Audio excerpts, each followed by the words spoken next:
சென்னையில் ஓடும் மாநகர பேருந்தில் முதியவர் அடித்துக் கொல்லப்பட்ட சம்பவம் அதிர்ச்சியை ஏற்படுத்தியுள்ளது. இச்சம்பவம் குறித்த கூடுதல் விவரங்களை தருகிறார் செய்தியாளர் வசந்தன். வணக்கம்.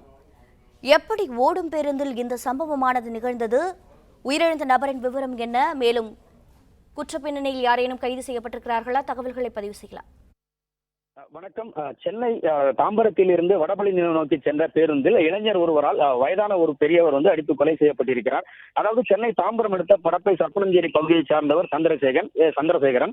இவர் எலக்ட்ரீஷியனாக பணிபுரிந்து வருகிறார். இந்த நிலையில் இன்று கூடுவாஞ்சேரியில் இருந்து வடபழனி நோக்கி செல்வதற்காக 70G என்ற தடம் எண் கொண்ட அரசு பேருந்தில் இவர் தாம்பரம் சானிட்டோரியம் பகுதியில் இருந்து பயணித்துள்ளார். அப்பொழுது ஏற்கனவே அதே பேருந்தில் தாம்பரத்தில் இருந்து பயணித்து வந்த நபர் ஒருவர் அதே பேருந்தில் ஏறி அவர் அருகாமையில் அமர்ந்துள்ளார். அப்போது ஏறி அவருக்கு அந்த பேருந்து எங்கே செல்கிறது என முழு விவரம் தெரியாத காரணத்தினால் அந்த பேருந்து எங்கே செல்கிறது என இவரிடம் கேட்டுள்ளார். அதற்கு அவர் வடபழனி நோக்கி செல்கிறது என கூறியுள்ளார். மீண்டும் அதே கேள்வியை அவர் கேட்டதால் என்னிடம் கேட்காதீர்கள், எனக்கு சரியாக தெரியவில்லை, நீங்கள் கண்டக்டரிடம் கேட்டுக்கொள்ளுங்கள் என அவரிடம் தெரிவித்திருக்கிறார். இதனால் இருவருக்கும் இடையே அருகில் அமர்ந்திருந்த இருவருக்கும் இடையே வாக்குவாதமானது ஏற்பட்டுள்ளது. இதன் காரணமாக வாக்குவாதம் முக்கிய நிலையில் இருவரும் தகாத வார்த்தைகளால் பேச துவங்கியுள்ளனர். அந்த இடத்திற்கு வந்த நடத்துனர் பெரியவரை எழுந்து முன்னிருக்கையில் அமருமாறு கூறியுள்ளார். இதனால் எழுந்து முன்னிருக்கைக்கு செல்ல முயன்ற பொழுது அவரின் கழுத்தை இறுக்கமாக பிடித்துக் கொண்டு வலது கையால் அந்த முதியவரை இளைஞர் சரமாரியாக தாக்கியுள்ளார். இதில் சுயநிலையில் இழைந்து மயங்கி கீழே விழுந்தார். இதனால் அந்த பேருந்துக்குள் பரபரப்பான சூழல் ஏற்பட்டது.